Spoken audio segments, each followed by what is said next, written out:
Hey guys, welcome back for our third episodes. We're with Kenneth Lavon Williams. He is a real estate agent. He owns a barbershop and he's also a father. And we're going to talk about fatherhood. We're going to talk about the ups and downs of real estate. And we're going to talk a little bit about getting, that nice smooth haircut that we all deserve, want, and need. Tell us a little bit about yourself, Kenneth Lavon. I know you go by Lavon. Yes. Hi, I'm Lavon Williams. I'm the owner of Fly Cuts Studio in Granite City, Illinois. I also real estate with Keller Williams. My goal next year of 25 is to help 25 families get 25 homes. That means if you don't think you could get real estate, you don't think you could invest in yourself, call me. My number is 618-580-5959. I'm really out to help other people better themselves in life. So you're in the real estate business, and I always want somebody in a different industry out here. And the reason why is because a lot of people out there don't know how easy or how flexible real estate really is as far as financing, buying. Can you give us a little insight on what's been the most difficult thing that you've had to encounter in real estate? I would say the most difficult is really about buying a home is making sure you pick the correct one, because you never know. It look good on the inside, but the structure might be bad. So therefore, don't skip out on the inspection report. I always tell people, make sure you get inspection every time. No matter what it look like, get inspection. It could be built tomorrow and it look bad, So always get inspection. I always think about the ins and outs and things of what you might need to upgrade your homes or anything if you're trying to sell your homes also. So always think about doing better for inspections. Yeah, I remember when I bought my second home, and I looked at the house itself was exactly what I was looking for. But the driveway structure, it was tore up. The house was built in 1950, but it was well built, just the driveway. So the inspector came through and they said that had to be fixed. And who would have knew then that, when you're buying a house, even the driveway has to be perfect. Have you came across any surprises like I did in that kind of situation? In that situation, yes, that driveway could be cracked. Therefore, if it's so close to the property, therefore it could be a leak source in the basement. It can mess up the foundation of that home. It can make the home start bubbling out, balling in. It can make different things. Yeah, so I actually included in my deal that they fix the driveway before I bought the house, just to save me a few coins. Yeah, I'm going to include it in your deal. So tell me a little bit about that responsibility, actually, of a realtor. What are you responsible for in your role versus what the mortgage lender is responsible for and the inspectors? What do you help people with? For my buyers, I want them to find the best home, because I don't want them to think 3 months down the line, a year down the line, hate their home. So therefore, I'm looking for everything. I'm under the cracks. I'm in the walls. I got flashlights when it's lights. I still got flashlights. I'm making sure. I'm not going to get on the roof myself, but I'm going to look on the roof, and I'm going to tell you, let's get somebody on that roof, because I want to make sure no leaks are coming through your house. I want to make sure everything is good for you, because what's the point? This is probably the biggest investment you're going to get into. Absolutely, the biggest investment. And so you look at it more of a service than a sale. And that's kind of like what we talk about in the book. It's not rocket science, it's sales. What we talk about is building personal relationships. And it sounds like you build a personal relationship with your customers. I build a personal relationship. Even after you purchase a house, I'm still calling you. How you doing?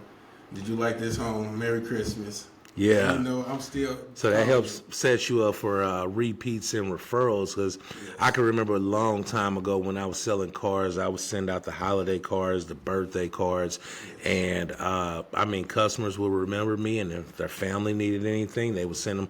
I remember I sold the entire family cards, not in one day, but I remember that. And so you're setting it up for yourself to be able to help generations worth of families, it sounds like. And that's the goal.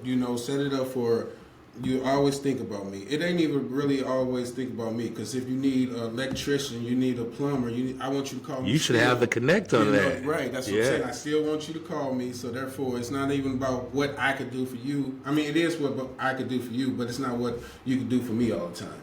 So therefore, if you need my service, no matter what, if I'm giving you a phone number, call me. And you're with which real estate?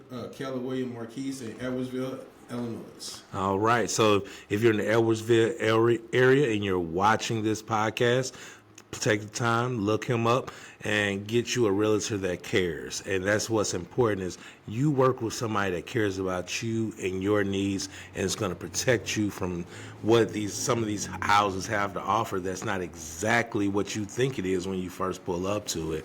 And so another thing I want to talk about with you, because I always see you online, is you and your kids. Yes, love them jewels. So last week I had a guest on, Kawana Shannon, and she talked about motherhood. And so I would like, if you have the opportunity and time, to talk about fatherhood with us today. I love that. I love fatherhood. What have you found that's the most joyous thing about fatherhood? I love the smile in the morning, the hugs at night, the point of they knowing who I am, not knowing that what's tomorrow bring, but I know I'm happy because every time I see them, they bring me joy. Even when I'm mad at them, I'm still happy. You're mad happy. It's the gift and the curse of how kids can control exactly how you feel. They know what buttons to push, and they still do it anyway.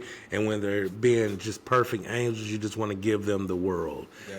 Definitely. Tell me a little bit about hardships of fatherhood. Hardships of fatherhood is the respect of society. Society don't really think that there's fathers out there to me. I've been in many cases where I went into places and they overlooked me and didn't know what the circumstances, and I had to tell them, sit down and read the paperwork before you come to me with this. Right. So are you saying more like the judgment is more judgmental? Yes, it's more judgmental. Yes. And it's crazy because the fact shows that fathers are more in their life than they have ever been. So yes. I think it's a stigma that's built up over years that just haven't went away yet. What's crazy is that, like, I remember when my children were small and I would have parties for them, and I would think like, man, I get so many calls because I was a male and my daughter had female, and so like I would always think in my head like, we're keeping them here and we're gonna have parents around, and so I always like when the parents are active in the role. Yes. So whether you're a mother or a father, but I really love to see when fathers show up and show out, not only at a sports events but birthday parties, Christmas parties.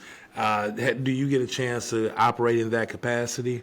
I always operate in that capacity. My work schedule go around my kids' schedule, so that's okay. If my kid's doing something, I'm pretty much not working. So if they doing something, an activity, going out of town for sports, going to band practice, going to color guard, going to soccer practice, I'm there. You're there. See, and that's what I love to hear. That is a true success story of how we like to parent and we like to take care of our kids and be active in their lives. What have you found as far as actually raising your kids that has been a more of a hardship? More of a hardship would be, I would say with me, is not having the other parent in my kid's life. Sometimes that would be a burden on them at times, and that could hurt me real hard. Now, so do you co-parent or is it just you? With two of my kids, it's just me. With my wife, we got 3 kids together, so it's both of us at home. But the 2 oldest girls is just me. All right. And now, they live with you or? Yes, they live with me 24/7, 24/7, and 24/7. So how is that with integrating all of that in one household? Like, do you see any challenges when it comes to like having to do this here, and then trying to make everybody feel equal? Because that's where it always happens for me, because I have 3 children, and each one of them you have to give the exact same, because it's a thing like, which kid does daddy love more? And I'm like, I love each of you equally. Right. And a lot of people would say that's impossible. I was like, no, really, I do the exact same. So I give the exact same energy. I give the exact same gifts. I used to give the exact same whoopings. It was all the same to me. And, just like the punishment should go across the board, I think, and also the happy events should go across the board. So if my kids had, if each one of them had some kind of event, and that doesn't have to be a sport event, dance event, church event, I go to that. Yes. And I make sure I equal it out. So if I have to work and I can't make it to that one, I can't make it to none of them that week. Like, I have to make sure that because if you go to one more, hey, you guys comment in the sections below if you think I'm wrong about this. You go to one more than the other one, I promise you everything will break loose. It'll be WrestleMania in the house. Yes. So do you fall into that challenge? I fall into that challenge now with my teenager girls, because they feel that I go to the younger ones' sports more, but they tell me the day before the event, so that's not my fault. I tell them, send me a Google Calendar. I work off a Google Calendar, so if it's not in my calendar, I don't know. I need to learn how to do that, because I've been trying to use my calendar more because I'm getting older, and I seem to forget some events, and I'm like, I'm going to go. So then I have to change last-minute scheduling no matter what it is and make that happen. Yeah, I try to plug that in as soon as I get it. If you send me an email and say, do you want to add this to your Google, I play yes. Yeah. Hey, you have to, because now technology has changed so much since I was a child. Like, we had typewriters and word processors. Now you have laptop computers, these phones. Like, it really it makes it more convenient if you're hip to the technology. Yeah, even though you don't want to, you gotta get hip to it. You're lost behind. Yeah, I remember the internet being a class when I was in high school. Like, I think I was a senior, matter of fact. So that's when the internet became like a big thing. I was a senior in high school, so that's kind of telling my age a little bit. So you have a happy household. All the kids are. So it's Christmas time. All the kids are settled around the Christmas tree. So funny you said Christmas tree. We actually don't have one in the living room, but each one of them got one in their bedroom. Wow, that's different. Now, what brought that about? It started with my 2 16-year-olds. They was like, I need a Christmas tree in my room, and then after that, every year since then, all the other ones. Everybody wants a Christmas tree. So, do you go individually and put gifts up under each Christmas tree? Yeah, I think I'm going to stick to the one tree mini gifts. That's it. That one looked better. Yeah. It looked more better when I walk in the house. It's more, joyous. Yes. Yeah, you have a lot of joyful memories come through, joyful times, and, maybe they'll leave some cookies up underneath that one for you, some homemade ones. They actually leave it under theirs. Oh, so you go to each one? How many cookies do you get out of each one? Don't tell nobody about 2 each. All right. So, is there a message that you would have for fathers? What would be the message that you would have for fathers right now that's going through what you go through, or is having maybe a hard time with this fatherhood thing? What would be your message to them today? My message to fathers is don't think you can't do it for your kids. It takes nothing. McDonald's ice cream is like $1.50, $2. Yeah. A park is free. Many parks. So like, time with your kids is better than no time, anytime. You know what I'm saying? Exactly. Like, spend time, get in their minds. Let them know what's right or wrong about life, and we'll have a beautiful world around us. Like, I think. Nothing against no father who can't be in their life. If you can't be in your kid's life, I feel like you should go to court and try to fight for every right you have, because your kids need you. Absolutely. Absolutely. That's the message today is your kids need you. These kids out here, they need both parents, not just one, but both parents. So if you're a single mother out there, help the father get into the life. If you're a single father out there, help the mother get into the life. And so where can people find you again if they're looking for a home in Edwardsville? You can find me at Keller Williams Marquise. My telephone number there is 618-580-5959. And if somebody needs a haircut in Edwardsville? You can find me in Fly Cuts in Granite City, Illinois. You can book me an appointment at flycuts.co. You can Google Fly Cuts. You can hit Facebook Fly Cuts. You can find me on Fly. He's very easy to find is what he's trying to tell you. So Yes. there is no excuse why you don't go to this man and get your housing needs, your haircut needs. And if you have any questions about fatherhood, just call him at one of those phone numbers and he can probably help you out. He is a giving person. And don't forget to get the book. If you're in real estate, it's not rocket science, it's sales by Emery Cannon. And I really appreciate you guys tuning in today. I hope you got a good lesson out of today because life will always be life and no matter what you do. And make sure you're prepared. Have a great day. Bye for now. You have a good one.